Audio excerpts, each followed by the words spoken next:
The Flax by Hans Christian Andersen.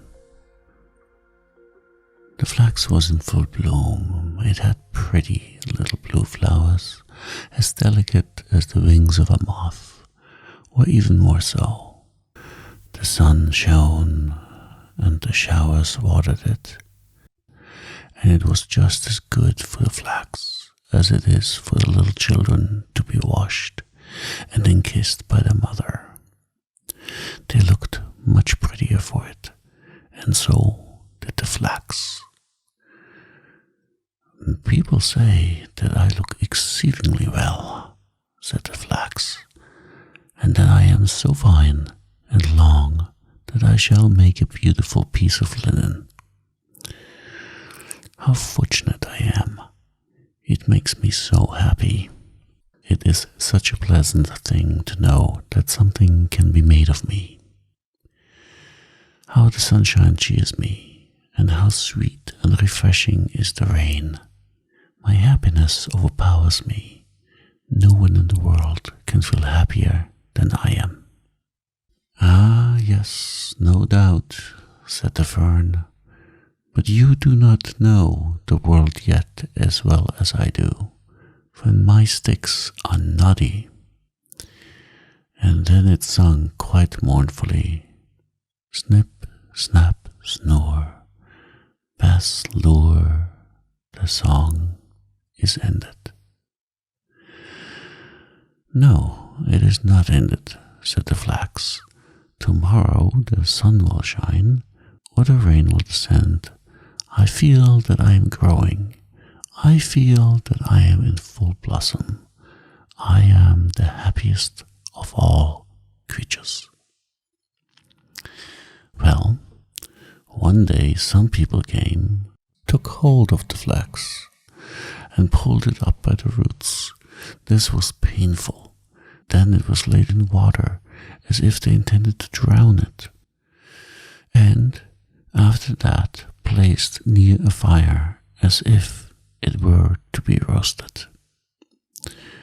All this was very shocking.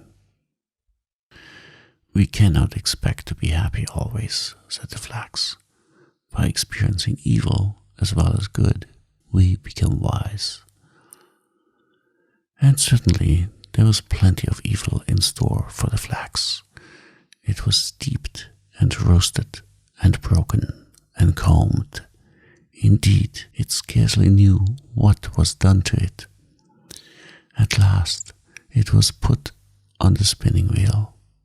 Whir, whir, went the wheel, so quickly that the flax could not collect its thoughts.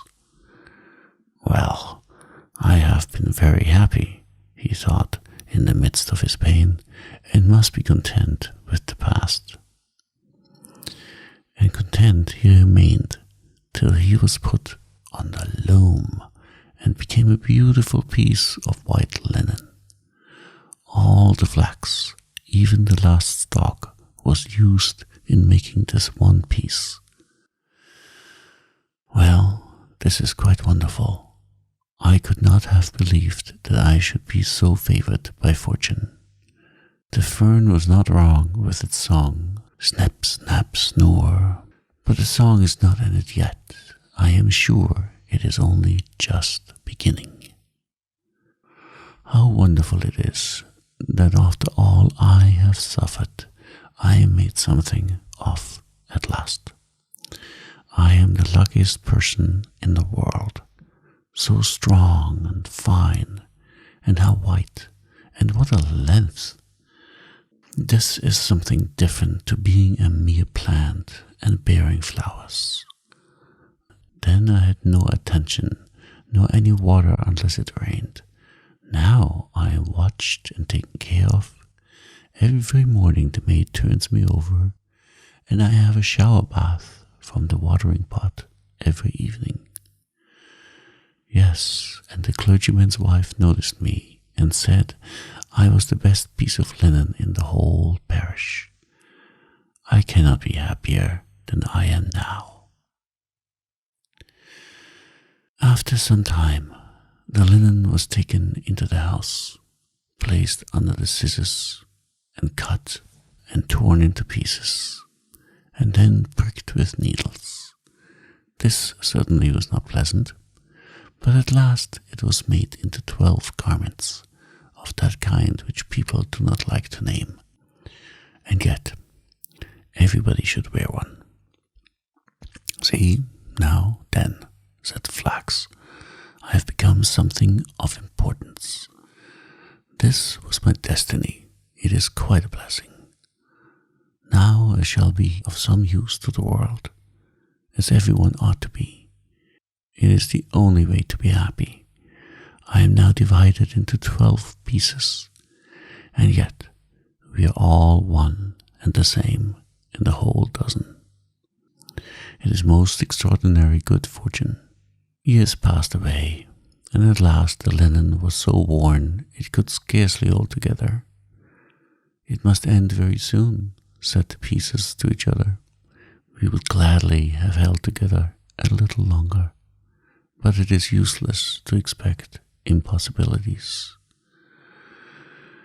And at length they fell into rags and tatters, and thought it was all over with them, for they were torn to shreds, and steeped in water, and made into pulp, and dried, and they knew not what besides, till all at once they found themselves beautiful white paper.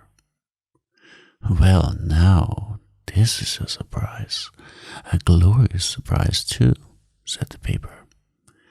I am now finer than ever, and I shall be written upon, and who can tell what fine things I may have written upon me? This is a wonderful luck. And sure enough, the most beautiful stories and poetry were written upon it, and only once was there a blot, which was very fortunate. Then people heard the stories and poetry read, and it made them wiser and better, for all that was written had a good and sensible meaning, and a great blessing was contained in the words on this paper. I never imagined anything like this, said the paper, when I was only a little blue flower growing in the fields. How could I fancy that I should ever be the means of bringing knowledge and joy to man? I cannot understand it myself, and yet it is really so. Heaven knows that I have done nothing myself, but what I was obliged to do with my weak powers for my own preservation. And yet I have been promoted from one joy and honor to another. Each time I think that the song is ended, and then something higher and better begins for me. I suppose now I shall be sent on my travels about the world, so that people may read me. It cannot be otherwise. Indeed, it is more than probable, for I have more splendid thoughts written upon me than I had pretty flowers in olden times. I am happier than ever. But the paper did not go on its travels. It was sent to the printer, and all the words written upon it were set up in type to make a book, or rather many hundreds of books, for so many more persons could derive pleasure and profit from a printed book than from the written paper. And if the paper had been sent around the world, it would have been worn out before it had got half through its journey. Well, this is certainly the wisest plan, said the written paper. I really did not think of that. I shall remain at home and be held in honor, like some old grandfather, as I really am to all these new books. They will do some good. I could not have wandered about as they do. Yet he who wrote all this has looked at me, as every word flowed from his pen upon my surface. I am the most honored of all. Then the paper was tied in a bundle with other papers and thrown into a tub that stood in the washhouse. After work, it is well to rest, said the paper, and a very good opportunity to collect one's thoughts. Now I am able, for the first time, to think of my real condition and to know one's self is true progress. What will be done with me now, I wonder? No doubt I shall still go forward. I have always progressed hitherto, as I know quite well. Now, it happened one day that all the paper in the tub was taken out and laid on the hearth to be burnt.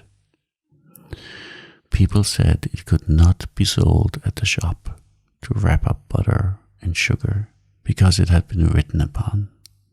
The children in the house stood round the stove, for they wanted to see the paper burn, because it flamed up so prettily. And afterwards, among the ashes, so many red sparks could be seen running one after the other, here and there, as quick as the wind. They called it seeing the children come out of school, and the last spark was the schoolmaster. They often thought the last spark had come, and one would cry, "Ah, there goes the schoolmaster." But the next moment another spark would appear, shining so beautifully. How they would like to know where the sparks all went to. Perhaps we shall find out some day, but we don't know now. The whole bundle of paper had been placed on the fire and was soon alight. "Ah," cried the paper as it burst into a bright flame. "Ah!" It was certainly not very pleasant to be burning, but when the whole was wrapped in flames, the flames mounted up into the air, higher than the flax had ever been able to raise its little blue flower. And they glistened as the white linen never could have glistened. All the written letters became quite red in a moment, and all the words and thoughts turned to fire. "Now I am mounting straight up to the sun," said a voice in the flames, and it was as if 1,000 voices echoed the words, and the flame started up through the chimney and went out at the top. Then a number of tiny beings, as many in number as the flowers on the flax had been, and invisible to the mortal eye, floated above them. They were even lighter and more delicate from the flowers from which they were born. And as the flames were extinguished and nothing remained of the paper but black ashes, these little beings danced upon it, and whenever they touched it, bright red sparks appeared. "The children are all out of school, and the schoolmaster was the last of all," said the children. It was good fun, and they sang over the dead ashes. Snip, snap, snore, pass, lure, the song is ended. But the little invisible being said, "The song is never ended. The most beautiful is yet to come." But the children could neither hear nor understand this, nor should they, for children must not know everything.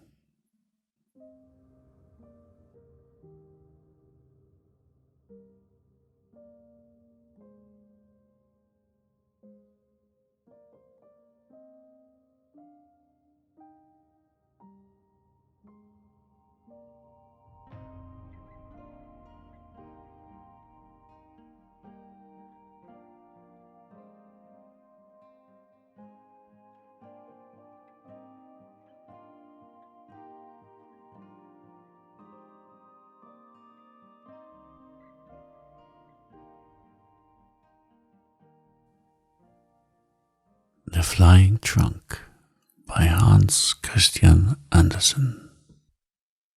There was once a merchant who was so rich that he could have paved the whole street with gold, and would even then have had enough for a small alley. But he did not do so. He knew the value of money better than to use it in this way. So clever was he that every shilling he put out brought him a crown, and so he continued till he died. His son inherited the wealth, and he lived a merry life with it. He went to a masquerade every night, made kites of 5-pound notes, and threw pieces of gold into the sea instead of stones, making ducks and drakes of them. In this manner he soon lost all his money. At last he had nothing left but a pair of slippers, an old dressing gown, and 4 shillings. And now all his friends deserted him. They could not walk with him in the streets, but one of them, who was very good-natured, sent him an old trunk with this message: "Pack up."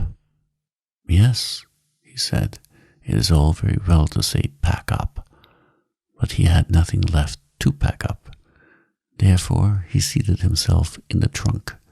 It was a wonderful trunk. No sooner did anyone press on the lock that the trunk could fly. He shut the lid and pressed the lock, when away flew the trunk, up the chimney, with the merchant's son in it, right up into the clouds. Whenever the bottom of the trunk cracked, he was in a great fright, for if the trunk fell to pieces, he would have made a tremendous somerset over the trees. However, he got safely in his trunk to the land of Turkey. He hid the trunk in the wood under some dry leaves, and then went into the town. He could do this very well, for the Turks always go about dressed in the dressing gowns and slippers, as he was himself. He happened to meet a nurse with a little child. "I say, you Turkish nurse," cried he, "what castle is that near the town, with the windows placed so high?" "Ah, the king's daughter lives there," she replied. "It has been prophesied that she will be very unhappy about a lover, and therefore no one is allowed to visit her, unless the king and queen are present." "Thank you," said the merchant's son. So he went back to the wood, seated himself in his trunk, flew up to the roof of the castle, and crept through the window into the princess's room. She lay on the sofa asleep, and she was so beautiful that the merchant's son could not help kissing her. Then she awoke and was very much frightened, but he told her he was a Turkish angel who had come down through the air to see her, which pleased her very much. He sat down by her side and talked to her.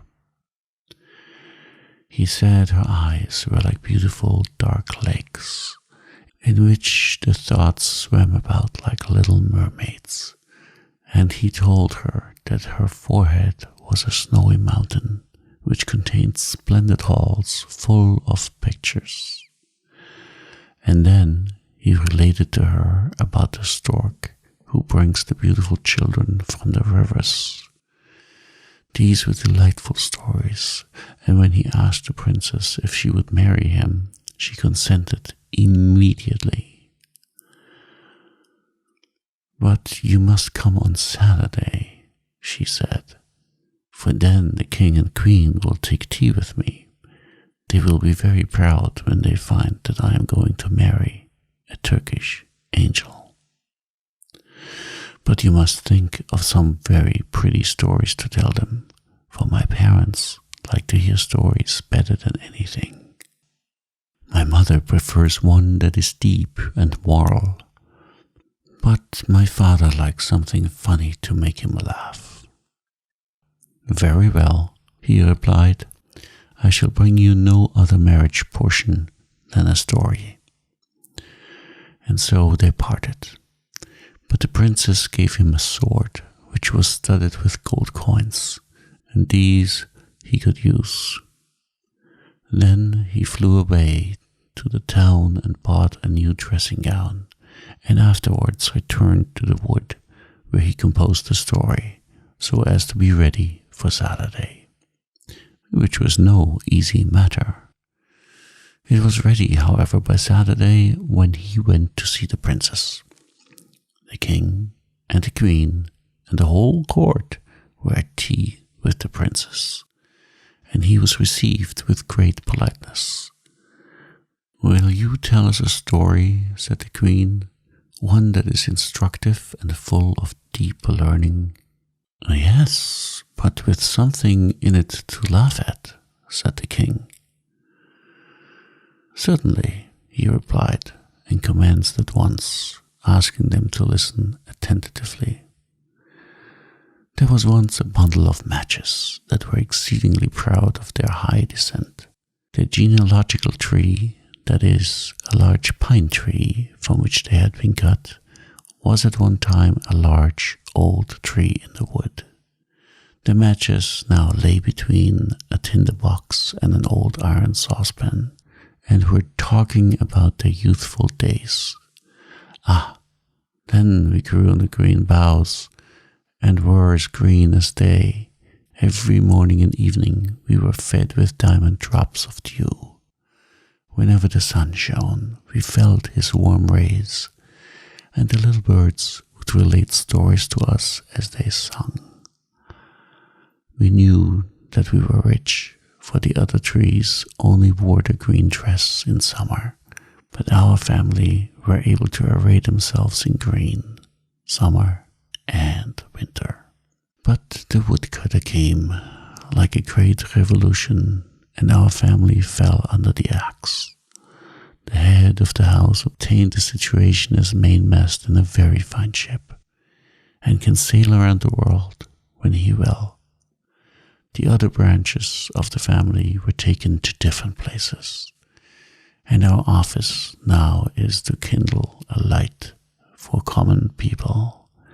This is how such high-born people as we came to be in the kitchen. "Mine has been a very different fate," said the iron pot, which stood by the matches.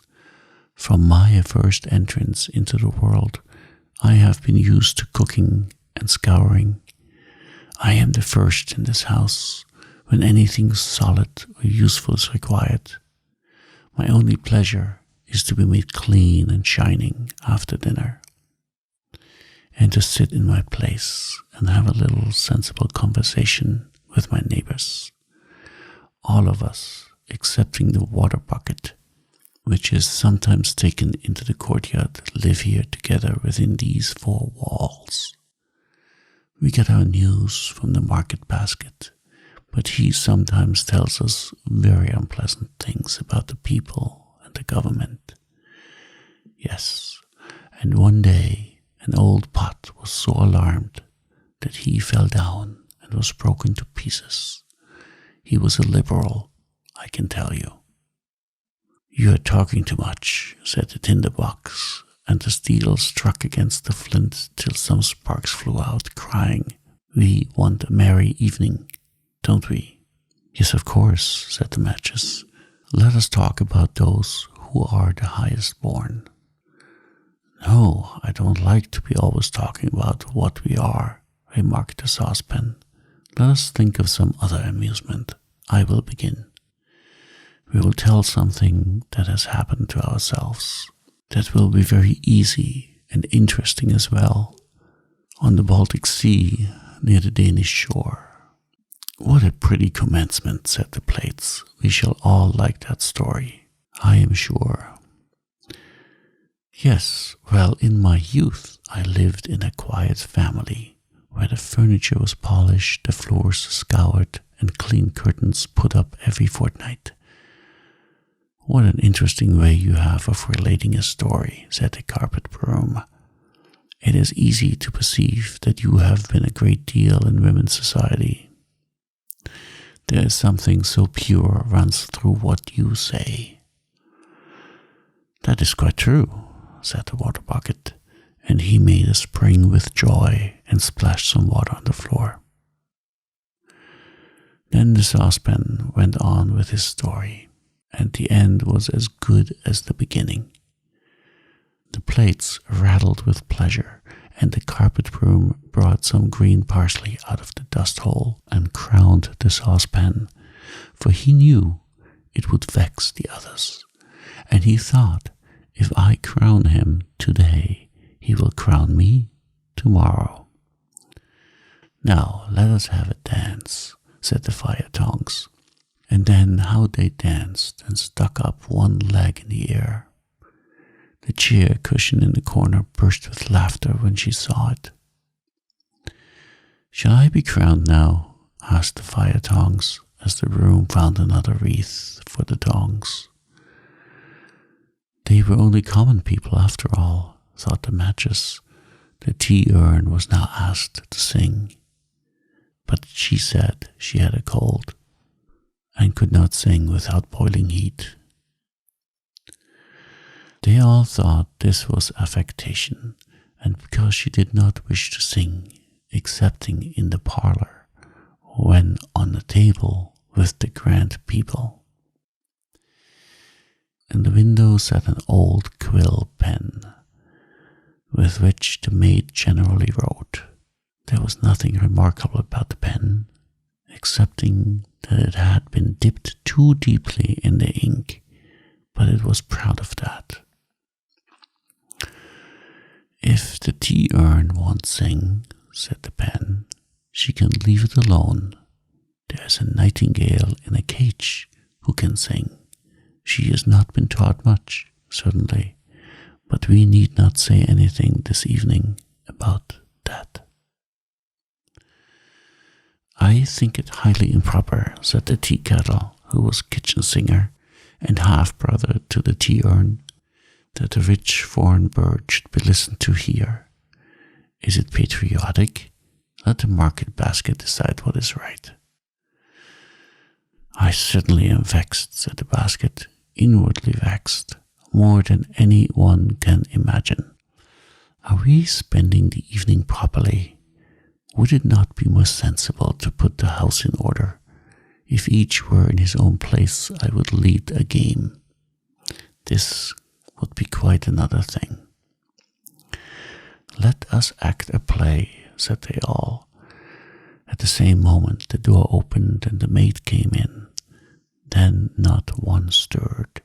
They all remained quite still, yet at the same time there was not a single pot amongst them who had not a high opinion of himself and of what he could do if he chose. Yes, if we had chosen, they each other thought, we might have spent a very pleasant evening. The maid took the matches and lighted them. Dear me, how they sputtered and blazed up. "Now then," they thought, "every one will see that we are the first. How we shine, what a light we give." Even while they spoke, their light went out. "What a capital story," said the queen. "I feel as if I was really in the kitchen and could see the matches. Yes, you shall marry our daughter." "Certainly," said the king. "Thou shalt have our daughter." The king said "thou" to him because he was going to be one of the family. The wedding day was fixed, and on the evening before, the whole city was illuminated. Cakes and sweetmeats were thrown among the people. The street boys stood on tiptoe and shouted, "Hooray! Hooray!" and whistled between their fingers. Altogether, it was a very splendid affair. "I will give them another treat," said the merchant's son. So he went on and bought rockets and crackers, and all sorts of fireworks that could be thought of, packed them in his trunk, and flew up with it into the air. What a whizzing and popping they made as they went off. The Turks, when they saw such a sight in the air, jumped so high that their slippers flew about their ears. It was easy to believe after this that the princess was really going to marry a Turkish angel. As soon as the merchant's son had come down in his flying trunk to the wood after the fireworks, he thought, I will go back into the town now and hear what they think of the entertainment. It was very natural that he should wish to know, and what strange things people did say, to be sure. Everyone whom he questioned had a different tale to tell, although they all thought it very beautiful. I saw the Turkish angel myself, said one. He had eyes like glittering stars and a head like foaming water. Oh, he flew in a mantle of fire, cried another, and lovely little cherubs peeped out from the folds. He heard many more fine things about himself, and that the next day he was to be married. After this, he went back to the forest to rest himself in his trunk. It had disappeared. It had disappeared. A spark from the fireworks which remained had set it on fire. It was burnt to ashes. So the merchant's son could not fly any more, nor go to meet his bride. She stood all day on the roof, waiting for him, and most likely she is waiting there still, while he wanders through the world telling fairy tales, but none of them so amusing as the one he related about the matches.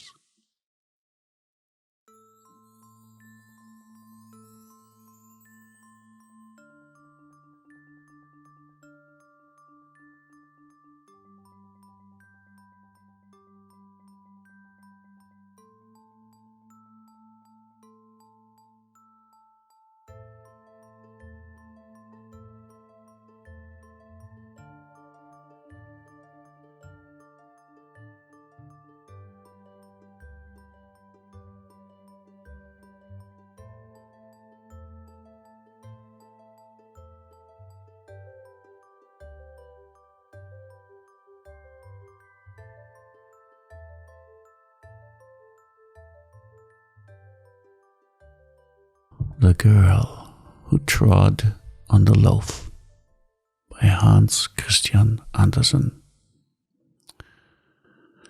There was once a girl who trod on a loaf to avoid soiling her shoes, and the misfortunes that happened to her in consequence are well known. Her name was Inge. She was a poor child, but proud and presuming, and with a bad and cruel disposition.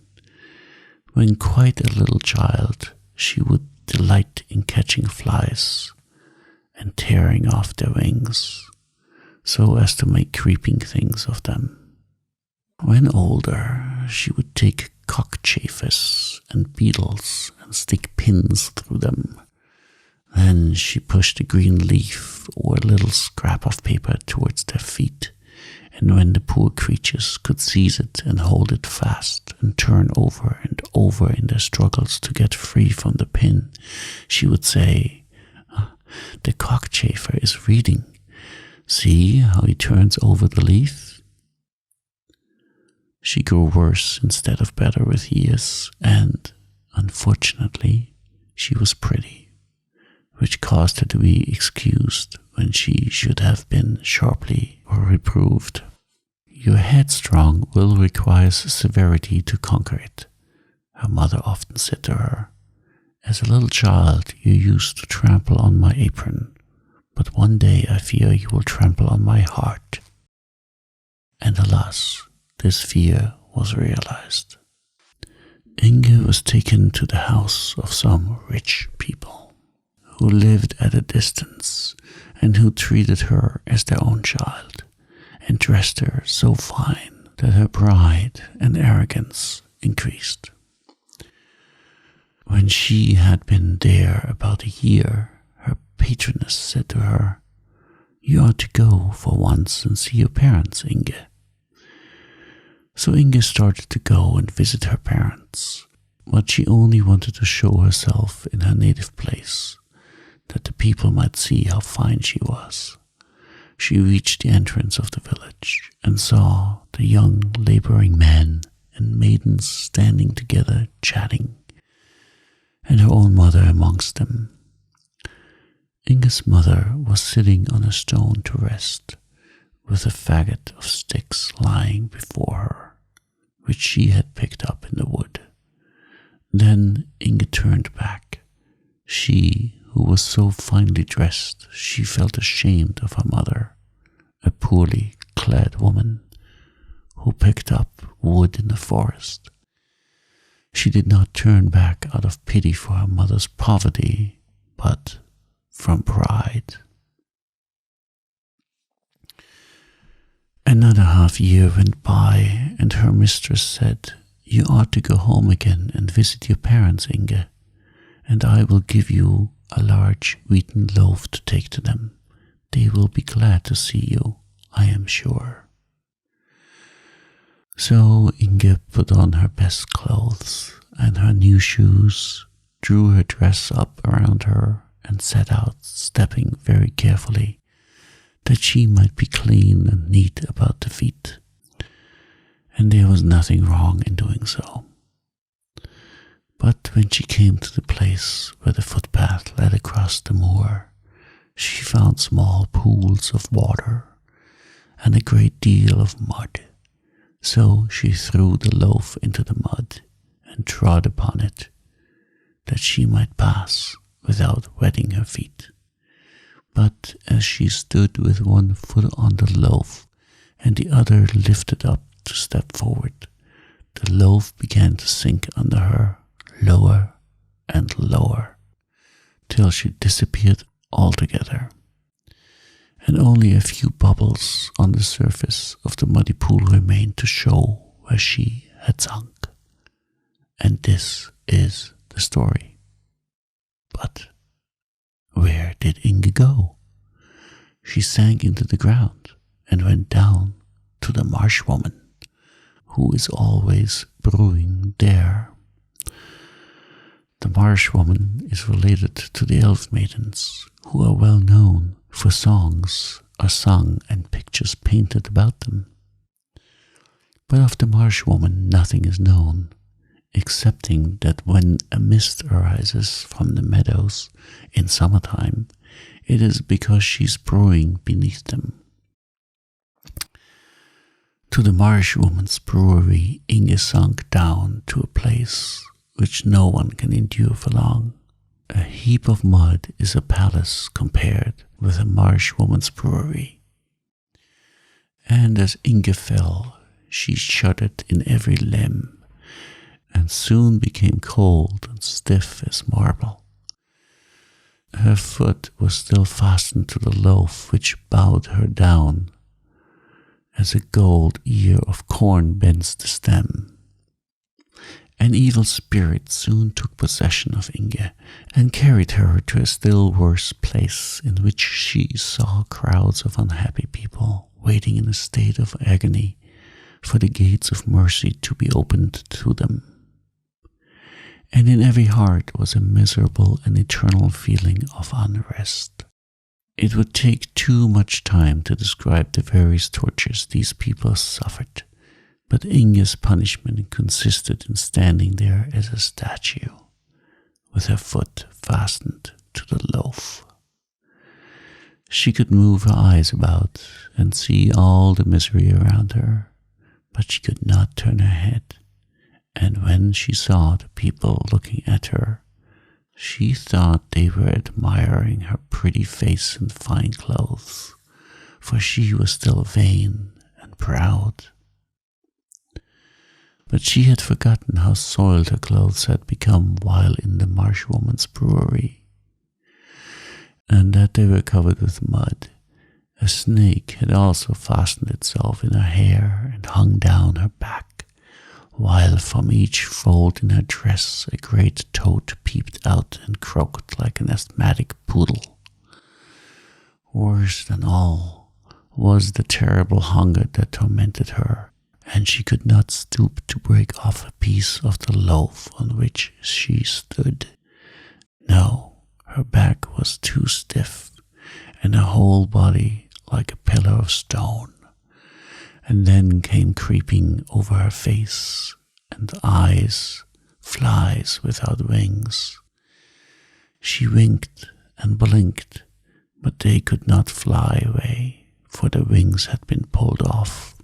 This, added to the hunger she felt, was horrible torture. "If this lasts much longer," she said, "I shall not be able to bear it." But it did last, and she had to bear it without being able to help herself. A tear, followed by many scalding tears, fell upon her head, and rolling over her face and neck down to the loaf on which she stood. Who could be weeping for Inge? She had a mother in the world still, and the tears of sorrow which a mother sheds for her child will always find their way to the child's heart. But they often increase the torment instead of being a relief.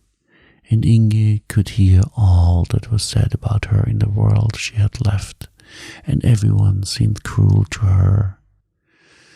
The sin she had committed in treading on the loaf was known on earth, for she had been seen by the cowherd from the hill when she was crossing the marsh and had disappeared. When her mother wept and exclaimed, "Ah, Inge, what grief thou hast caused thy mother," she would say, "Oh, that I had never been born. My mother's tears are useless now." And then the words of the kind people who had adopted her came to her ears when they said, Inge was a sinful girl who did not value the gifts of God, but trampled them under her feet. "Ah," thought Inge, "they should have punished me and driven all my naughty tempers out of me." A song was made about the girl who trod on a loaf to keep her shoes from being soiled, and this song was sung everywhere. The story of her sin was also told to the little children, and they called her Wicked Inge, and said she was so naughty that she ought to be punished. Inge heard all this, and her heart became hardened and full of bitterness. But one day, while hunger and grief were gnawing in her hollow frame, she heard a little innocent child, while listening to the tale of the vain, haughty Inge, burst into tears and exclaimed, "But will she never come up again?" And she heard the reply, "No, she will never come up again." But if she were to say she was sorry and asked pardon and promised never to do so again, asked the little one. "Well, yes, then she might come up, but she will not beg pardon," was the answer. "Oh, I wish she would," said the child, who was quite unhappy about it. "I should be so glad. I would give up my doll and all my playthings if she could only come here. Poor Inge. It is so dreadful for her."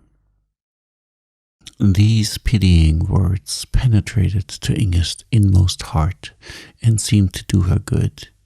It was the first time anyone had said, "Poor Inge," without saying something about her faults. A little innocent child was weeping and praying for mercy for her.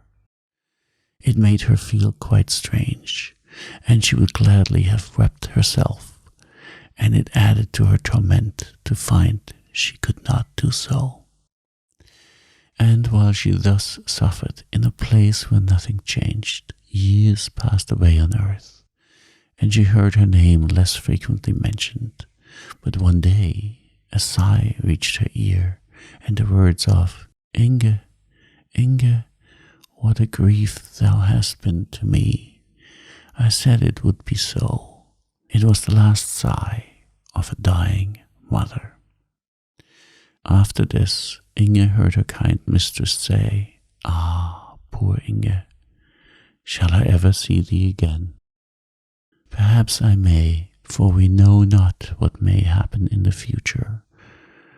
But Inge knew right well that her mistress would never come to that dreadful place. Time passed, a long bitter time. Then Inge heard her name pronounced once more, and saw what seemed two bright stars shining above her. They were two gentle eyes closing on earth. Many years had passed since the little girl had lamented and wept about poor Inge. That child was now an old woman whom God was taking to himself. In the last hour of existence, the events of a whole life often appear before us. And this hour the old woman remembered how, when a child, she had shed tears over the story of Inge, and she prayed for her now. As the eyes of an old woman closed to earth, the eyes of the soul opened upon the hidden things of eternity, and then she, in whose thoughts Inge had been so vividly present, saw how deep the poor girl had sunk. She burst into tears at the sight, and in heaven, as she had done when a little child on earth, she wept and prayed for poor Inge. Her tears and her prayers echoed through the dark void that surrounded the tormented captive soul, and the unexpected mercy was obtained for it through an angel's tears. As in thought, Inge seemed to act over again every sin she had committed on earth. She trembled, and tears she had never yet been able to weep rushed to her eyes. It seemed impossible that the gates of mercy could ever be opened to her. But while she acknowledged this in deep penitence, a beam of radiant light shot suddenly into the depths upon her, more powerful than the sunbeam that dissolved the man of snow which the children have raised, more quickly than the snowflake melts and becomes a drop of water on the warm lips of a child. Was the stony form of Inge changed, and as a little bird she soared with the speed of lightning upward to the world of mortals, a bird that felt timid and shy to all things around it, that seemed to shrink with shame from meeting any living creature, and hurriedly sought to conceal itself in a dark corner of an old ruined wall. There it sat, cowering and unable to utter a sound, for it was voiceless. Yet how quickly the little bird discovered the beauty and everything around it, the sweet fresh air, the soft radiance of the moon as its light spread over the earth. The fragrance which exhaled from bush and tree made it feel happy as it sat there clothed in its fresh, bright plumage. All creation seemed to speak of beneficence and love. The bird wanted to give utterance to thoughts that stirred in his breast, as the cuckoo and the nightingale in the spring, but it could not.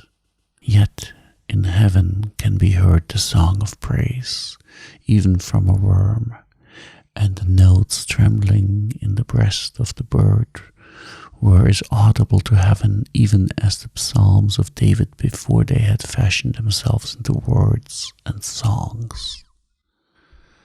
Christmas time drew near, and the peasant who dwelt close by the old wall stuck up a pole with some ears of corn fastened to the top, that the birds of heaven might have feast and rejoice in the happy, blessed time. And on Christmas morning the sun arose and shone upon the ears of corn, which were quickly surrounded by a number of twittering birds. Then from a hole in the wall gushed forth in song the swelling thoughts of the bird as he issued from his hiding place to perform his first good deed on earth. And in heaven it was well known who that bird was. The winter was very hard, the ponds were covered with ice, and there was very little food for either the beasts of the field or the birds of the air. Our little bird flew away into the public roads, and found here and there, in the ruts of the sledges, a grain of corn, and at the halting places some crumbs. Of these he ate only a few, but he called around him the other birds, the hungry sparrows, that they too might have food. He flew into the towns and looked about, and wherever a kind hand had strewn bread on the windowsill for the birds, he only ate a single crumb himself, and gave all the rest to the rest of the other birds. In the course of the winter the bird had in this way collected many crumbs and given them to other birds, till they equalled the weight of the loaf on which Inge had trod to keep her shoes clean. And when the last breadcrumb had been found and given, the grey wings of the bird became white and spread themselves out for flight. "See, yonder is a seagull," cried the children, when they saw the white bird as it dived into the sea and rose again into the clear sunlight, white and glittering. But no one could tell whither it went then, although some declared it flew straight to the sun.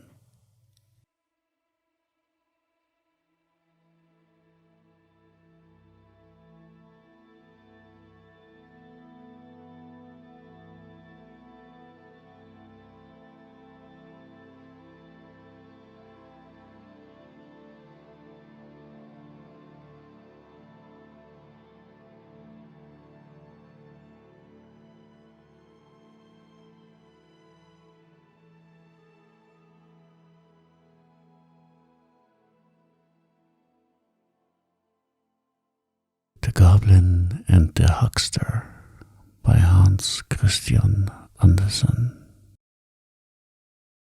There was once a regular student who lived in a garret and had no possessions, and there was also a regular huckster to whom the house belonged and who occupied the ground floor. A goblin lived with the huckster, because at Christmas he always had a large dish full of jam with a great piece of butter in the middle. The huckster could afford this, and therefore the goblin remained with the huckster, which was very cunning of him. One evening the student came into the shop through the back door to buy candles and cheese for himself. He had no one to send, and therefore he came himself. He obtained what he wished, and then the huckster and his wife nodded good evening to him, and she was a woman who could do more than merely nod, for she had usually plenty to say for herself. The student nodded in return as he turned to leave, then suddenly stopped and began reading the piece of paper in which the cheese was wrapped. It was a leaf torn out of an old book, a book that ought not to have been torn up, for it was full of poetry. "Yonder lies some more of the same sort," said the huckster. "I gave an old woman a few coffee berries for it. You shall have the rest for 6 pence, if you will."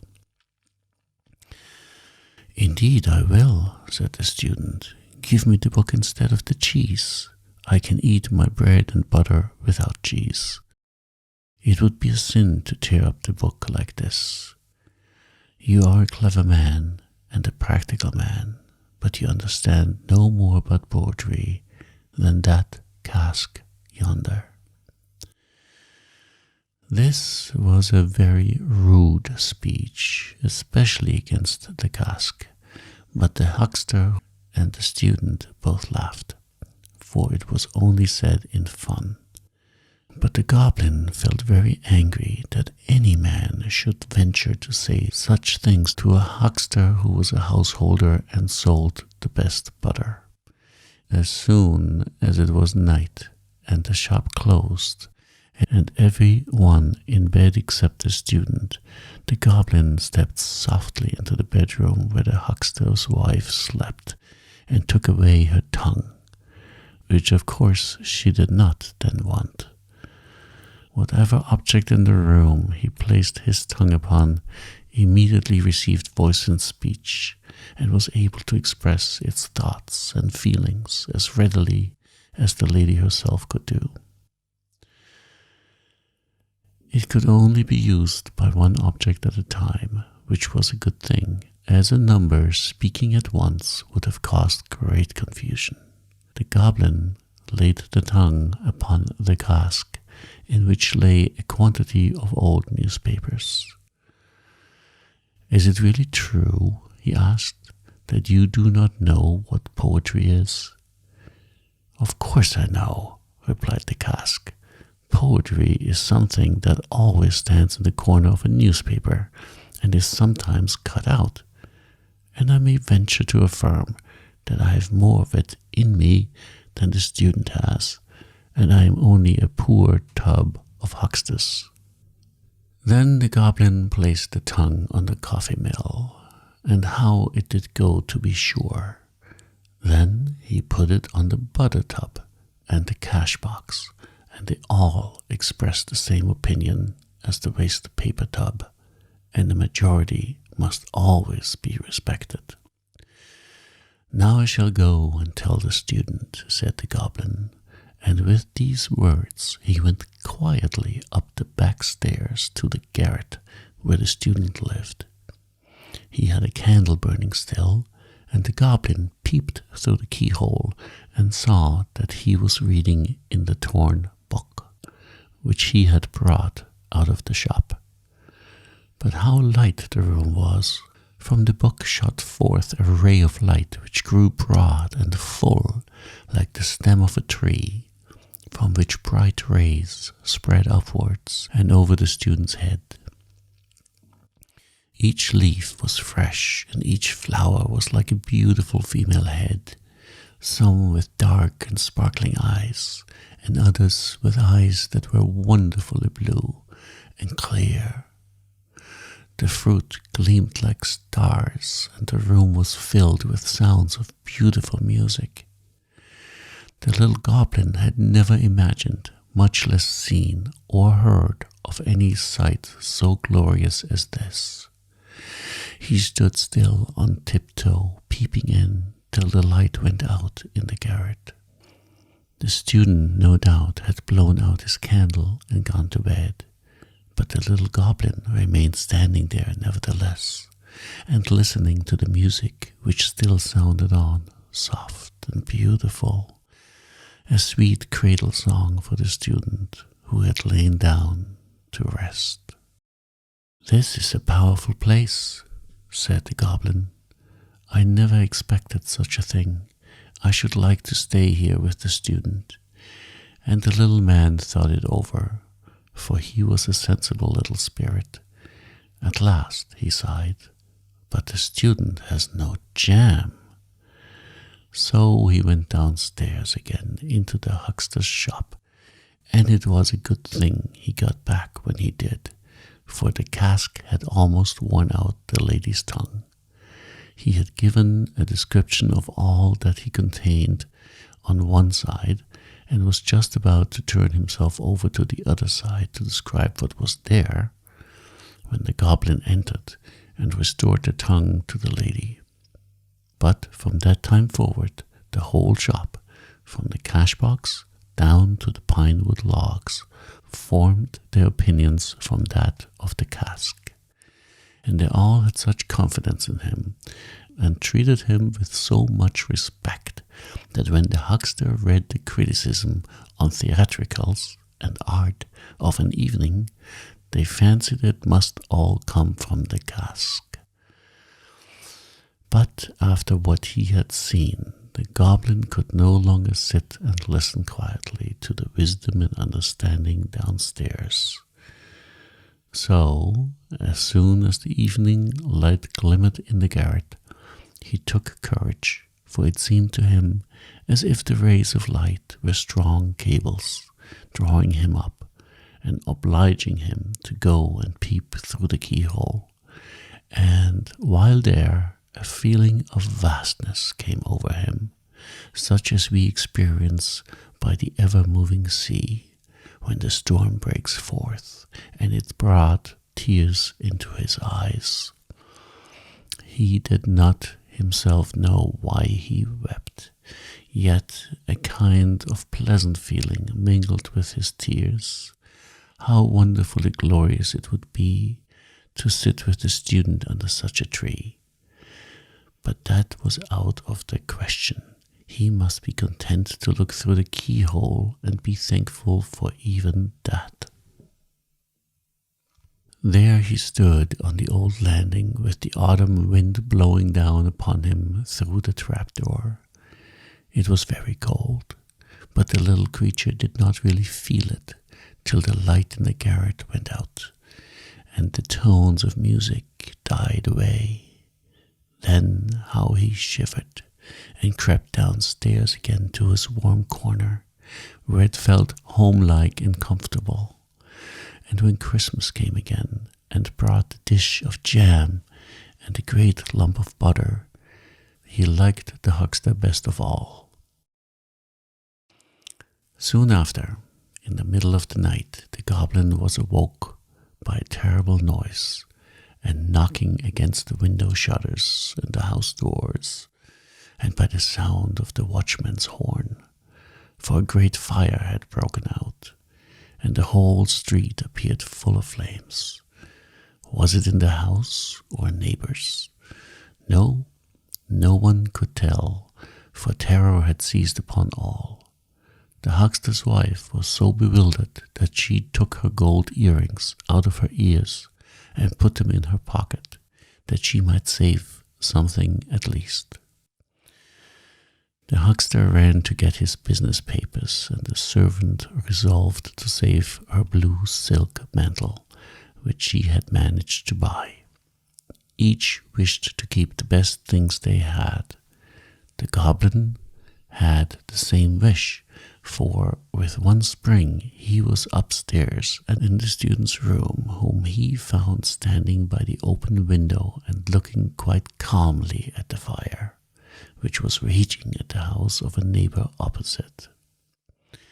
The goblin caught up the wonderful book which lay on the table and popped it into his red cap, which he held tightly with both hands. The greatest treasure in the house was saved, and he ran away with it to the roof and seated himself on the chimney. The flames of the burning house opposite illuminated him as he sat, both hands pressed tightly over his cap, in which the treasure lay. And then he found out what feelings really reigned in his heart, and knew exactly which way they tended. And yet, when the fire was extinguished, and the goblin again began to reflect, he hesitated and said at last, "I must divide myself between the two. I cannot quite give up the huckster because of the jam." And this is a representation of human nature. We are like the goblin. We all go to visit the huckster because of the jam.